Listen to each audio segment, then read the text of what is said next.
Arizona has its homecoming game this Saturday, and Jedd Fisch continues to feel optimistic about the team breaking its losing streak soon.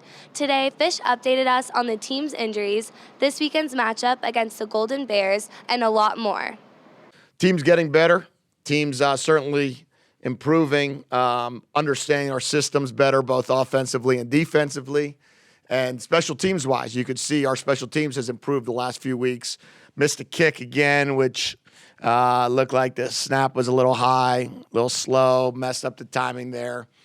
But executed a fake punt, kicked off very well, covered punts extremely well, and had a chance there at the end with an onside kick. So, again, not where we want to be at this point in the season, but we are building it. And you could see we're putting some good games together. Justin, do you have an update on Jamari? I do not believe he'll be able to go this week. I'm not positive on that. It does not seem to be season ending. He'll have to wear a brace, play with a brace. But from what I just gathered, that it's not going to be nothing surgical, more rehab on the knee. So I would put him as doubtful for this game, but I would expect him to hopefully come back before the season ends. Do you have any additional updates on guys who either didn't play against USC or might have gotten banged up against USC? No, I'm waiting to hear on both Paris Shan and Donovan Lay. Both of those guys were a little dinged up during the game. So we have to wait to see how they do this week. They will not be practicing tonight. All the running backs are back. Bryce Woma should be good to go on Saturday. That will be our plan there. All the receivers, other than Jamari, will be good to go. Defensive line, Mo Diallo wasn't able to finish the game with a hip pointer, waiting to hear back on his MRI there on how he's doing. We got to see. So I don't expect him to practice. He did not practice last night. Keon Bars was unable to play. I'm hopeful that he'll be able to play this Saturday. I would put him probably in that probable category. And then on the back end, Gunnar Maldonado, we got to see how his shoulder does. Jackson Turner obviously was removed because of the penalty, so he'll be back. Will Plummer said after the USC game that something clicked this week, but he didn't know what it was. Do you have an idea what it was offensively, what happened for him this week? I think confidence is what kind of clicked, would be my guess. I would say that probably what it was his ability to just kind of, it slowed down for him. And I think that's kind of what clicked the most. And also, we encourage him all week, be aggressive. You can't just play the game to not make a mistake. That usually is what gets you. And it seemed as if as the practice week went on, I think I mentioned it on that Thursday, he was just more aggressive. So the ball was kind of flying down the field more. And I think that maybe that kind of message clicked with him of just like, hey, let it rip. Maybe it was, there's no one behind me that's going to be taking my spot. So I have the freedom to go play the best I possibly can play. And then I think he started seeing the field better. I think he understands the offense better. Your last two home games are noon games here. Do you have a preference at all? Day game, night game? Do you like one more? Whichever one will win. That's my preference. I like to wake up and play. That's always fun. That's what a noon game gives you. Want a crowd there. I don't know what a noon game looks like in that regard. I think it's homecoming. Our kids have battled. I don't think there's any defeat in our players at all. And I would hope that we get a huge crowd, the best we can for a homecoming opportunity there at a noon kickoff.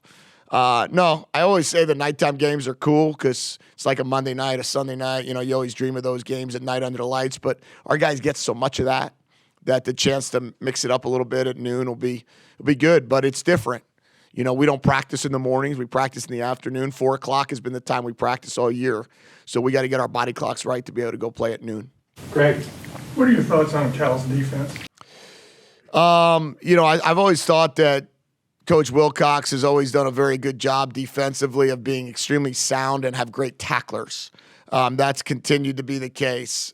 They don't give you a ton of different looks as much as what they do is they play extremely fundamentally sound. They keep teams to, for the most part, low scoring. Most of their games are in that 21, very similar to Washington. I would say they're most comparable to a Washington-type defense, which, we have to be able to move the ball against those guys, and it's always been a challenge. They play complementary football. Their offense holds the ball for 31 and a half minutes a game, so the defense is out there the least amount, I think, in the Pac-12, so they do a nice job there, and they got a lot of players that are playing at a high level, effort and tackling-wise. Michael, I want to ask you about two things that happened in the game on Saturday. The first one was, did you consider challenging the spot on that 4th and 1 play at about the 35, 36-yard line? I asked them if that was a challengeable one, and they said they've already looked at it and they're not moving it because the whistle, he was blown dead. So even if I challenged it, as long as they're blown dead, they can't move anything. Now, I challenged the one later in the game on the 3rd and 1, which they called the 1st and 10, which they moved it back to a 3rd and 1 with 1:40 left. But that's because the whistle didn't blow. So that was the explanation I was given by the officials on that scenario. Okay, and the illegal formation with... I couldn't challenge it. Was that an illegal formation? Did you see the picture? I did. I don't know if I understand all the rules. Yeah, that one is what I was told by the officials is that Stanley Berryhill was on the line of scrimmage. We have time for a couple more, Michael. What were your thoughts on Jalen Harris's performance in this game and just sort of how he's improved and developed? Yeah. I think Jalen, sometimes we get wrapped up in some of Pandy's splash plays or C-Rose plays because you can kind of see more individually isolated guys in a one-on-one setup. But if you look at the way Jalen Harris has not only improved all year, but led all year, he is a war daddy. I mean, he took 83 snaps in the game, I believe the number was. That is incredible for a defensive lineman. I can't think of a game ever in my 22 years of coaching that a defensive lineman took every snap in the game without being subbed out once.